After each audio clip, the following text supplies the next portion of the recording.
판사라고 하니까 좋아했죠. 그런데 고아원서 주워온 아들이래요. 그 한마디에 모든 게 무너졌습니다. 어머니는 미소 지으셨고 저는 울었습니다.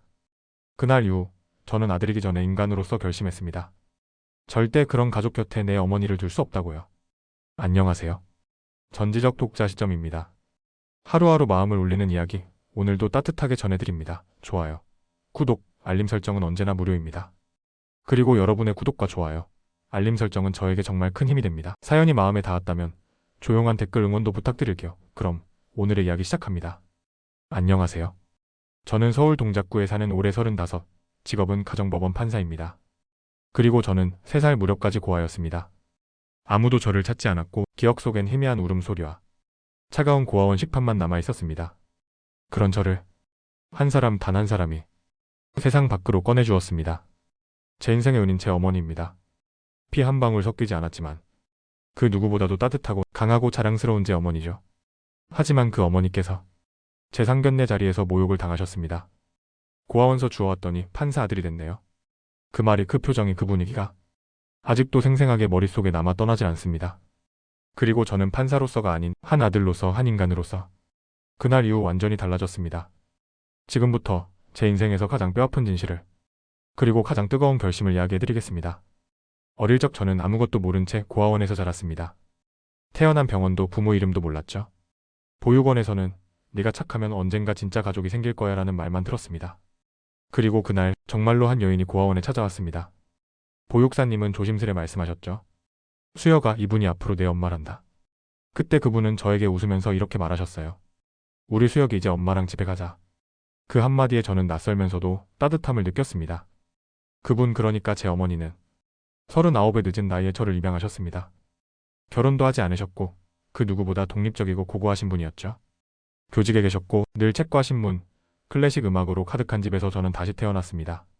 어머니는 제게 사랑보다 먼저 존엄을 가르쳐 주셨습니다. 수여가, 너는 누구보다 특별한 아이야. 태어난 환경이 아니라 네가 어떤 사람이 되느냐가 중요하단다. 그 말씀을 품고 저는 공부했고 서울대법대를 나와 마침내 판사가 되었습니다. 판사가 되고 나서도 저는 여전히 어머니 앞에서는 아직도 소년인 양 의지하는 아들이었습니다. 그런 어머니께 저 결혼하려 합니다 라는 말을 드렸을 땐 그 작은 얼굴에 한가득 미소가 번졌죠. 그래야지. 우리 수혁이 이제 좋은 짝도 만나야지. 그녀, 그러니까 현아는 대학 시절 연합 동아리에서 만난 사람이었습니다. 명랑하고 똑 부러지고 가정 형편도 나쁘지 않았습니다. 서울 강남권에서 중소기업을 운영하는 부모님 밑에서 자랐고 예의도 바르고 처음엔 무척 저를 좋아해줬죠. 연애 2년, 그녀는 제게 먼저 상견례 날짜를 잡자고 했습니다. 엄마 아빠가 판사라고 하니까 많이 기대하시더라. 그때까지만 해도 전혀 몰랐습니다. 그들이 기대한 판사가 어떤 배경, 어떤 집안의 그릇 안에 있어야 한다고 당연하게 여기는 사람들일 줄은요. 상견례 날, 저는 어머니를 손잡고 호텔 중식당으로 향했습니다. 어머니는 깔끔한 베이지색 원피스를 입고 작은 진주 귀걸이를 하셨죠. 겉으론 평온해 보이셨지만 저는 그 손끝이 조금 떨리는 걸 느꼈습니다. 잠시 후 현아와 그녀의 부모님이 도착했습니다. 그녀의 어머니는 샤넬 트위드 재킷에 진한 향수를 풍기며 앉았고 아버지는 무뚝뚝하게 제게 고개만 끄덕였죠. 처음 몇 마디 인사는 정중했지만 시간이 흐를수록 그들의 말투엔 뾰족한 칼날이 묻어나기 시작했습니다. 혼자서 아드님 키우신 거라고요? 대단하시네요. 판사님이 되시려면 꽤 좋은 백그라운드가 있어야 하는데 혹시 수혁 씨는 친부모가? 그 순간 어머니는 고개를 숙이며 조용히 말씀하셨습니다. 수혁이는 제가 3살 때 입양했어요. 친부모는 모릅니다. 그리고 이어진 그 예비 장모의 한마디. 세상에, 요즘은 고아원서 주워온 아들이 판사까지 되는 세상이네요. 우리 현아는 복도 많다. 순간 식탁 위에 공기가 얼어붙었습니다. 어머니의 눈동자가 떨렸고 제 귀엔 삐익하는 고막 찢기는 소리만 맴돌았습니다. 하지만 어머니는 조용히 미소 지으시며 물컵을 잡고는 아무 말씀도 하지 않으셨습니다. 그저 저를 바라보셨습니다. 그 눈빛은 말했습니다. 괜찮다? 엄마는 괜찮다. 하지만 저는 절대 괜찮지 않았습니다. 그날 이후 저는 현아에게 결혼 준비를 잠시 미루자고 했습니다. 내가 감정이 좀 복잡해서 정리할 시간이 필요해. 그녀는 처음엔 이해하는 듯 했지만 며칠 후 돌연 말했습니다. 수여가, 우리 엄마는 그냥 솔직한 스타일이야. 너무 예민하게 받아들이지 마. 예민하다고? 그래, 그냥 좀 놀랐던 거지. 입양이란 단어에 민감해서 그래. 그 말에 저는 처음으로 확신했습니다. 이 사람들과 가족이 되면 내 어머니는 평생 비난받을 것이라는 걸. 그리고 그날 밤 저는 현아에게 문자를 보냈습니다. 결혼 이야기 여기서 그만하자. 넌 내 어머니를 모욕했고 그건 용납할 수 없어. 현아는 전화를 수십 통 걸어왔지만 저는 받지 않았습니다. 며칠 후 어머니께 모든 걸 말씀드렸습니다. 어머니는 조용히 웃으며 말씀하셨습니다. 엄마 때문에 깨진 거면 엄마는 미안하단 말 못해. 왜냐면 너를 위해서라면 그 어떤 오해도 받아줄 수 있어. 하지만 그런 사람들 곁에선 넌 너무 힘들었을 거야. 저는 어머니 앞에서 울었습니다.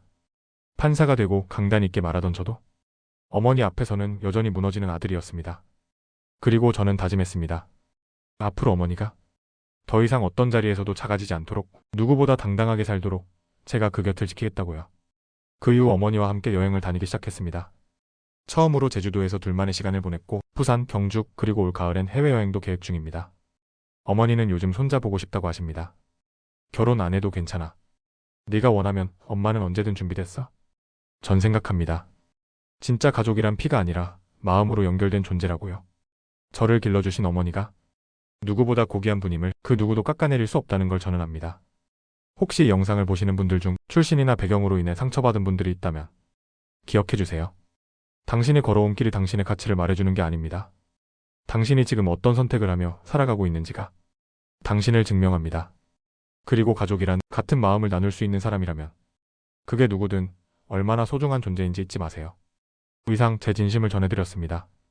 들어주셔서 감사합니다. 오늘 이야기가 마음에 남았다면 구독과 좋아요 그리고 댓글로 함께 기억해주세요. 여러분의 따뜻한 한마디가 다음 이야기를 시작하게 합니다. 그럼 오늘도 마음 포근한 하루 보내세요.